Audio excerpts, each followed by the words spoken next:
that's myself there, and Louisa Gooding going to be answering some questions at the end. So be sure to fire away and hit her with your hardest questions, because I don't have to do that part. All right. So today's agenda, as you can see, everybody can read, I assume. We will just jump right into it. We'll talk a little bit about B2B Gateway and the history, what exactly EDI is, and the meat of the presentation, ways to increase profitability via EDI. And we'll show you a demonstration of our product as it integrates with Sage 100 ERP. And we'll get on to our Q&A. Oh, very good. So here we are, founded in Boston, 1999. We have several offices, including our Rhode Island office. We also have one in the EU, in Ireland. We also have on the ground in Scandinavia, as well as Sydney, Australia. Thousands of clients and trading partners worldwide. That really does mean thousands of them. We work with every major retailer and so many more that are not major ones. So we basically work with anyone and everyone. This is an important part here about the file formats and documents. Not only do we trade with the standard ANSI X12, which you find mostly in the United States and North America, but also the other ones that you'll find overseas. The EDIFACT and Tradecoms and ENCOMs. That's important if your customer is trading across the globe. Communication methods, pretty important to note. We can communicate via any communication protocol. So if it's out there, we have done it before, and we do it every single day. GS1, very important for your labels, for your shipping labels. And that question might come up. So as you can see, we have quite a few. And this is just a sampling of the accounting packages and ERPs that we currently integrate with. Okay, so what is EDI? A lot of you probably do know what it is already. We have structured transmission of data between organizations by electronic means. Pretty boring, but very important. Gone are the days we're no longer in the Paleolithic era, where you have a major trading partner like Target or Walmart with a room full of people, fax machines sending orders over, and then the mom and pop stores receiving those orders and sending them back paper invoices. So right now we do it all electronically, and we're going to talk a lot more about that as we move along here. Now, as you saw in the last slide, invoices and purchase orders being traded back and forth, that's really just the basics of EDI. And it's very simple in that form. As you can see, it can be super complex. There's so many factors that weigh in and so many different ways to trade with your trading partners. We have manufacturers that you might need to trade with. You might need to place those orders over to the factory and then bring those in. They might need to send invoices over to you. We're in the middle of all of it. E-commerce, as you can see, a shopping cart integration with your warehouse if they do EDI. If they don't do EDI, we can help them do EDI. We even draw our own specs that we can share with them. And basically, we really want to get the world going on EDI. So those are some basic things. These are some online retailers, as you can see. Some different ways that you can trade, and again, if it's out there, we have done it. All right. That's just the stuff that you see on the outside, really, is how we trade with your trading partners. The other stuff that can be overwhelming for somebody that's trying to trade with a major trading partner or a retailer. This is behind-the-scenes stuff that you really don't see that we take care of. These different communication protocols, the AS2, the VAN, the FTP, FTPS. It gets just so much more involved from there. You have different versions, different standards, different encryption software, licensing. All of this stuff is stuff that B2B Gateway handles. It's all behind-the-scenes stuff that you don't really have to worry about. And, ooh, there's that cool B2B Gateway.net handling everything right there in the cloud. And that's also important to note that we are a cloud or a SaaS-based model. We do all of our data translation on our servers. All right, so again, we want to get to the meat of this. This is when I get really excited. I love this part. It's my favorite. I'm in love with it, and I think you're going to be too.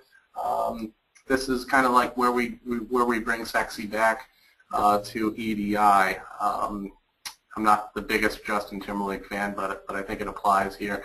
And so you can see that first bullet up there is subtraction by addition. You don't usually hear that phrase that way. You usually hear addition by subtraction, but kind of thinking about how we do EDI the other day and how EDI comes to a vendor. Usually it's one of those things where they have a trading partner, say it's Bed Bath & Beyond. They come to them and say, you have to do EDI. All right, well, in order to sell your product and get it on the shelves, you're going to do it.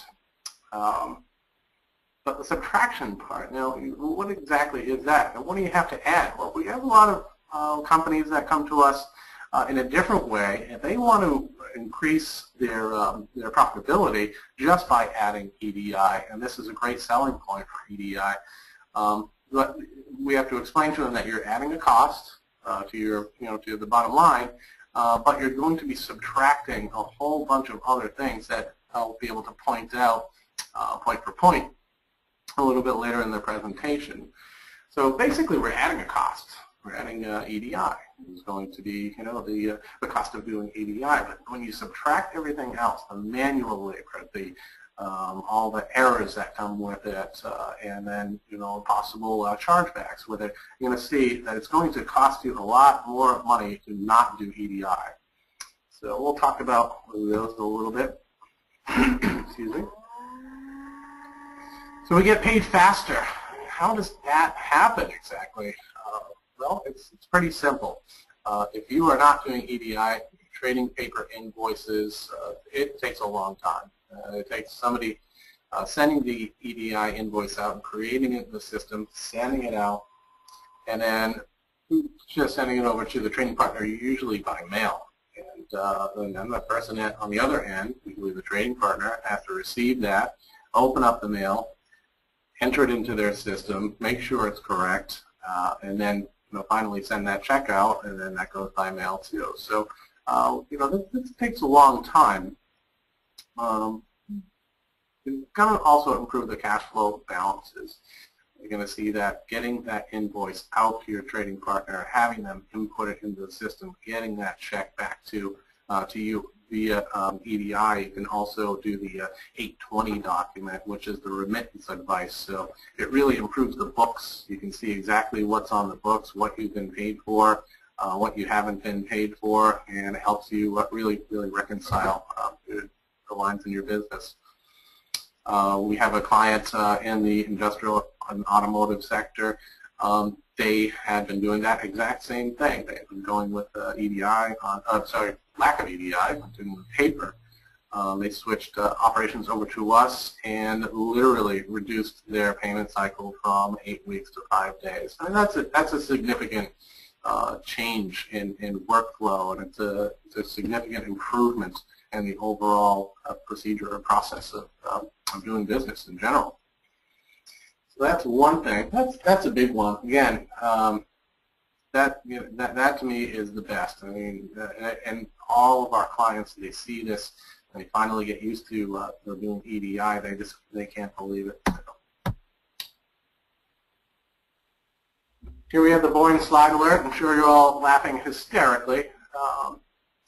But we can see the average cost of what it's going to take to do EDI, and what it's going to actually cost. You can see this is just one vendor that has 7 active trading partners. And that may seem like a lot, but 7 really isn't that many. Some of our clients have over 100 trading partners. Many of them have upwards of over 50 trading partners, 75 trading partners, and these really add up.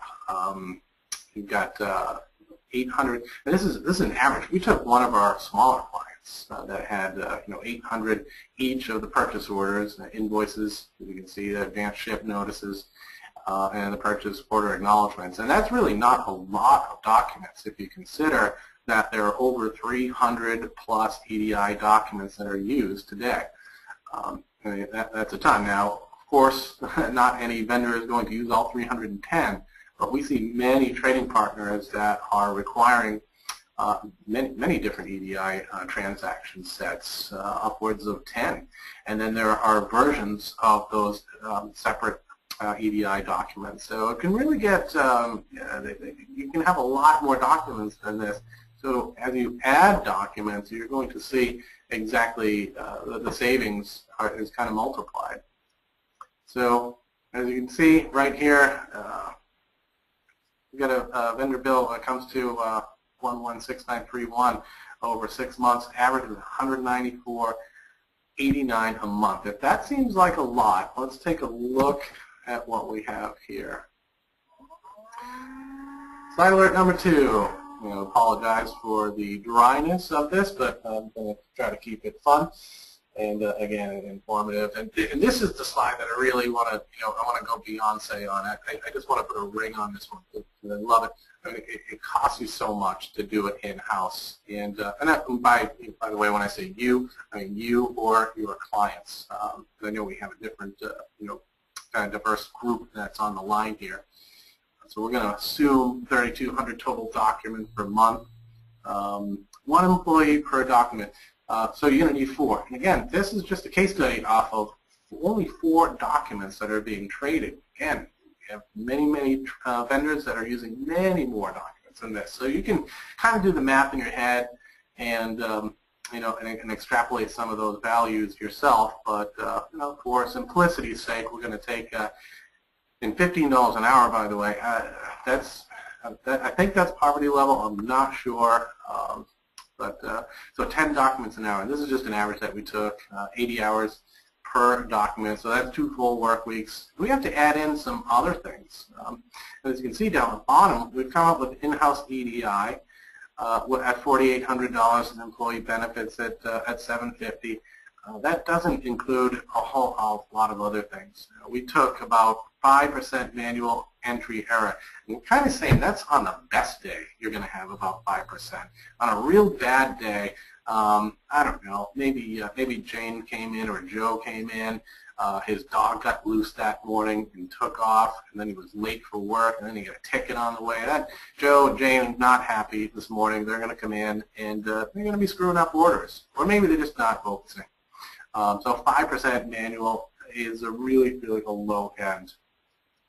And so we took those values and extrapolated it. But again, we're not going to show you, exactly what those errors are and what those EDI chargebacks are, because really there's no way to dictate it. But I will show you a little bit later on in the presentation some costs of having errors. So is it worth it? You tell me. You look on the left, and we're at $194.89. Again, that average over 6 months. The in-house EDI, we're looking at 5,550. That is absolutely at least 1 employee for a month, maybe 2. But again, we haven't added in those EDI errors and EDI chargebacks, and the EDI chargebacks can be a lot, depending on the trading partner. I know quite a few trading partners that would add in a $2 per carton chargeback fee, and then there are some that will zing you for about $1,000. So again, you can do the math on that. So we have this guy over here. He's keying in orders like crazy. What we're really looking to do is just to remove that completely. Not remove the employee. That employee can be reallocated, to do some better things like sales. You can see that Louisa and myself are in sales, and it doesn't look like their sales staff or this guy importing the orders here is as attractive as our sales staff, but he's working hard nonetheless. So we're trying to remove that element of just rekeying manual and replace it with the data automation. And again, you can see some of the ERPs that we work with, some of the accounting systems. And so again, what we're doing is automating the data flow. We're taking the human process out of it, because we have this conversation all the time, and especially at BB Gateway we have this conversation that what are we doing manually? What is a human doing that a computer can't do?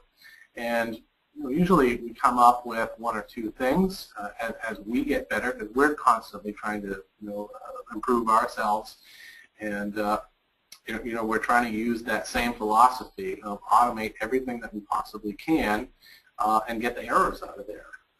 So we're reducing labor costs here and reallocating staff resources again to sales and also to the customers. And that we find is a huge thing, without sounding too salesy in this approach.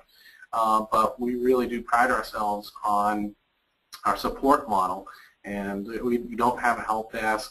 What we do is we assign a support engineer and an entire team to every client that comes on board with us, so that that client or vendor knows that they can contact this one person, and it improves the relationship greatly between the two.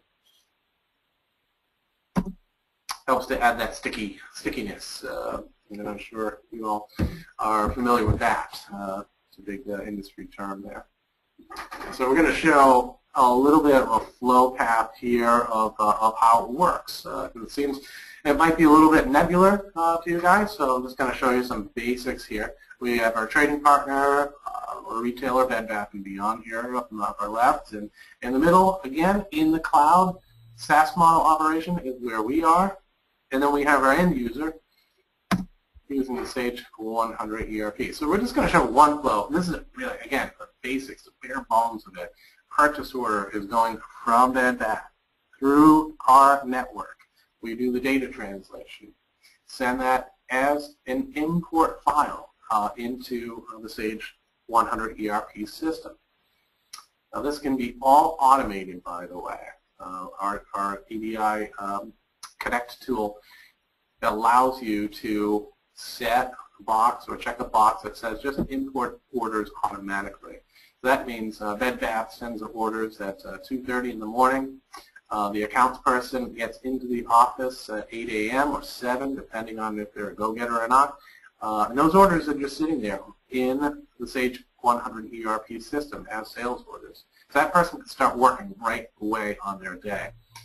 We can also automate the invoice extractions using our BDB Gateway tool, and you'll see that a little bit more when we do the presentation on that, or the demonstration. So the invoices can be extracted any time of day.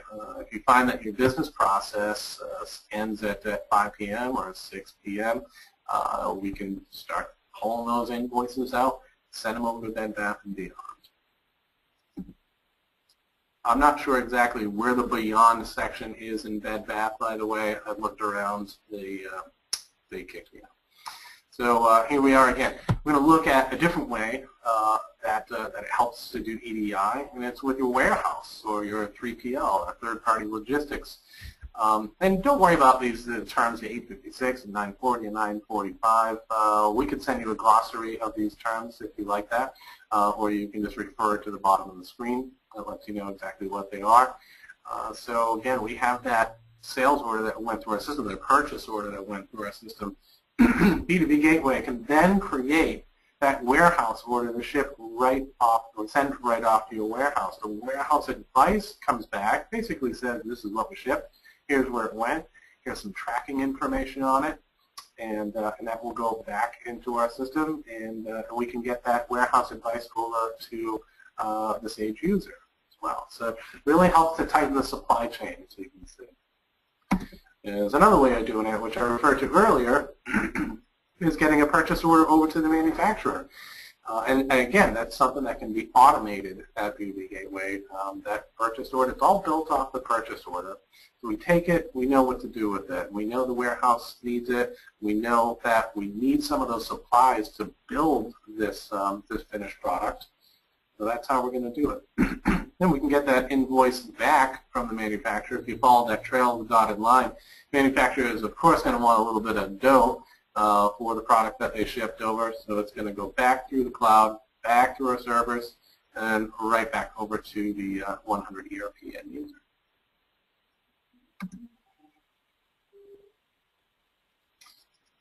Okay. Accuracy of data. I mean, that's really what we've been talking about the entire time. So I don't think we'll need to go into that any further. But it's, data integrity is what it's all about these days. eliminating the costly chargebacks and errors, and I'm going to speak to that a little bit more as we look at another frame. Item cross-referencing, what that means is basically we have, say Target or Walmart, they have a system built with all the items that they want to order from their vendors. Now, they're not going to call their item names the same item names that, say, the vendor is going to put in their system. Each wants to refer to it as something that they can remember. And that doesn't always work. If you have your own system, they have their own system. So what we do is we build tables. And this is free, so that's actually in the cost and not extra. The cross-referencing works like like I said, as a table. And so when your trading partner orders ABC, you get an import file into the Sage system as 1, 2, 3, like the exact names that you have, and it goes back and forth. So everybody, so all the parties involved get to use the nomenclature that they need. Handling of 997s. That's a question that we hear quite a bit. Who's going to handle a 997 and sends an order over, and they need to know whether we received it or not. We will send back a 997. Basically says, hey, hello, thanks for the order. We received it in good order, in good EDI order. All the segments in there look okay. We don't see any errors. So it basically just kind of checks the document, says, yep, we got it, thanks, appreciate it. And then the same thing is going to occur on the other end. If we send over, say, an invoice to a trading partner, they're going to send a 997 back saying, we got it. However, there are those occasions if there could be a network outage on one side or maybe some problems at a trading partner network. So we send an invoice over and we don't get a 997 back. We've automated that process and built in some security there as well. And if we don't get a 997, it comes up on our system, and that's our point to contact the trading partner and say, hey, we sent you an invoice. Are you sure you got it? And then they can do that research on it, and if they did not receive it for whatever reason, they can let us know to resend it. So that's a big deal. It lets everybody know that that the ship is tight there, and we've got all the documents flowing back and forth, and we have proof that all those documents are being sent and received. Item fulfillment, I talked a little bit about this on the last slide. Again, it's a way to tighten supply chain. We're going to get that 940 or the warehouse shipping or shipping advice back from your 3PL, and it's going to be sent into the system fulfilling those orders. All right, this actually could be another boring slide alert, but it's pretty exciting. We're going to look at a chargeback here, and this isn't actually that much. I mean, you can see we have it circled here. It's $500. That was on one order. This was a client that came to us from another third-party provider, and you can see for whatever reason, maybe they packed the wrong amount, or could be a lot of stuff. Total cost there is $33,191, $500, and that's for one infraction. And like I said earlier, some of them can be about $2, some of them can be $500 per infraction, some of them can be $1,000. If you start adding all those up and say there was more than one infraction, that can really bite into your profits. And you don't want to be sending product for free, and your clients certainly do not want that either.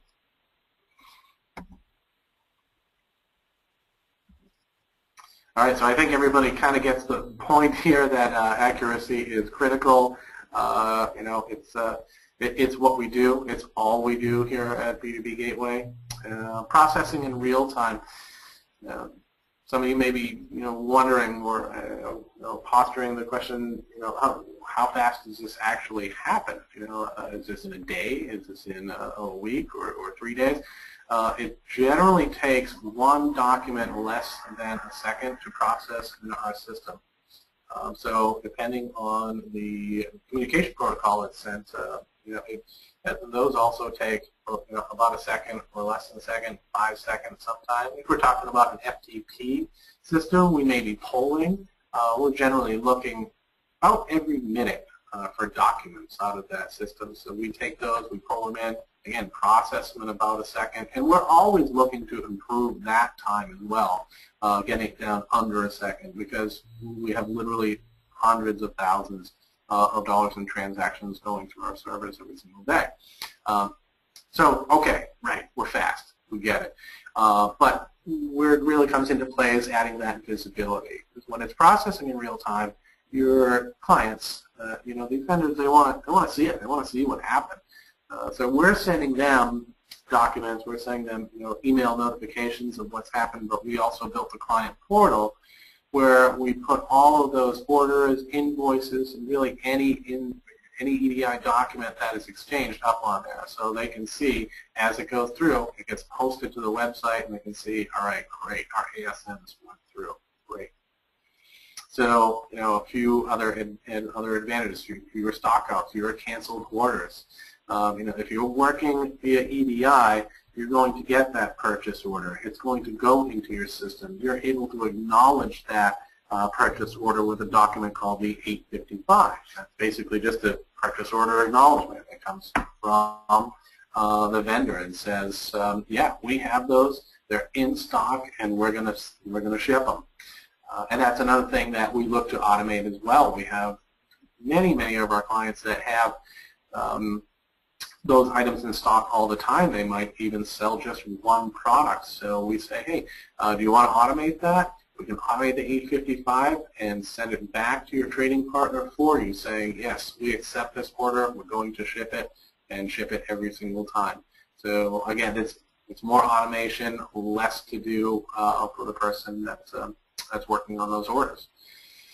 So for your canceled orders, if you're sending back that acknowledgement right away, saying, yep, we got it, we're sending it, you don't have that amount of time in between that that is possible that the order would be canceled. It's better trading partner scores and better trading partner relationships, and that's really what it's all about. We don't want our clients, and from a support engineer standpoint here at EDI Gateway or project management, that's not really what we want to be doing. We want to be looking at your client and seeing their growth and seeing where we can help them. And that's the most important thing to us. We don't really want to worry about the EDI, and your clients don't really want to worry about the EDI either. They want to work on the relationships. They want to work on those trading partner scores and making sure that their products are going to be re-upped next year. So we'll take a look at that as well. And wow, that's a lot of information on this here. But this is a basic operational performance scorecard. It's going to show you basically everything that happened, all the orders that came through, and how well you did with them. Did you get the invoices there on time? Did you get the ASNs there on time? So you probably cannot see this. I'm going to bring this up a little bit closer so we can see the most important part. Last 12 months, you did about 95 out of 100. And that's a good score. If you're in the 90s, and that's across all segments of the business, if you're in the 90s, you are looking very good. If you're looking at an A plus, you're doing great. And as you can see, the last 3 months, 97 out of 100 is absolutely fantastic. So this is going to keep your buyer happy, and this is going to keep the trading partner or retailer very, very happy, and they're going to be ordering from you. And you can go out and have some fun and go out and get more customers this way. All right. Very important to us because we are a bunch of tree-hugging hippies here at EDI Gateway is going green. And this is what we talk about. This has been a huge thing globally to reduce your carbon footprint, get those energy bills down. Everybody wants that. Getting rid of the clutter. That's one of the big things with us is we want everyone to be in a paperless environment. It's very, very important to us. You will find no cabinets in the B2B Gateway offices anywhere. We don't use paper much. And organizational costs. I think we talked a little bit about how EDI is going to save your money, but also and just in the organizational stuff in the office, paper, ink, storage, all that good stuff. Now what we're going to do is look at our video. So I'm going to start this off, and hopefully everyone will be able to hear this just fine. Oh, I'm sorry. I'm going to go back here.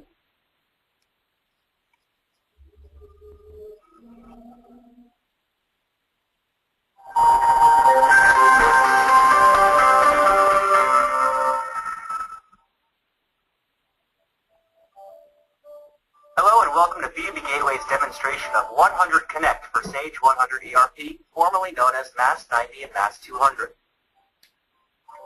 The first thing you'll notice is that 100 Connect was designed to have the look and feel of Sage 100 ERP, which will make adding 100 Connect to your Sage 100 routine very natural.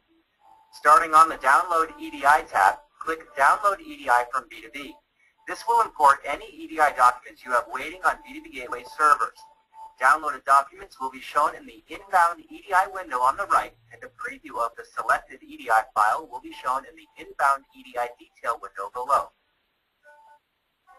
When you're ready, click Send EDI into Sage 100. After processing, a transaction summary window will pop up, and this will let you know that all EDI was transferred without any problems. You'll have the option to print this report if you need to do so. The next step is to click the Send EDI tab on the left action pane. Choose the type and transaction date of the files you wish to pull from Sage 100, and then click Export from Sage 100. The files will be downloaded and shown in the outbound EDI window, where you can view, archive, or view a summary of each file. Selecting a specific file will produce a preview in the window below. When you're ready, click the Send EDI to B2B Gateway button. Once again, a transaction summary window will pop up showing the number of files successfully transmitted. Next is your EDI Partners tab. This is where you will add the customers which you are trading via EDI. To add an EDI client, click on the magnifying glass at the top of the preview window. Select your customer or supplier, and then click OK. The customer will now show up in the current EDI partner list. If you wish to delete a partner, highlight the name and select Delete EDI Partner from the action pane on the left. This was the interactive way to import and export EDI into Sage 100, but EDI was designed to be hands-off, so B2B Gateway has created an EDI automation tool which will download and send EDI documents automatically. To enable this feature, you'll have to add a schedule, and you can do that by clicking Add Schedule and choose the type, start date, start time, frequency, and transaction type of the schedule, and then click Add.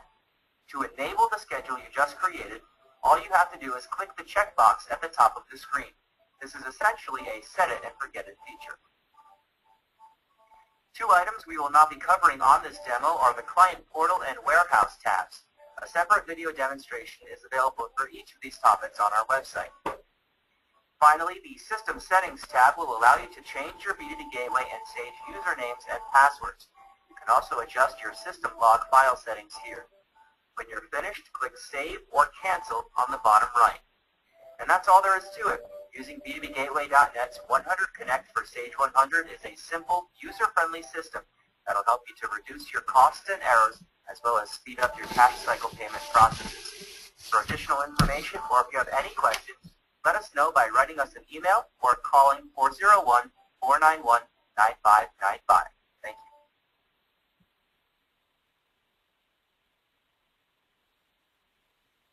I want to thank you for attending.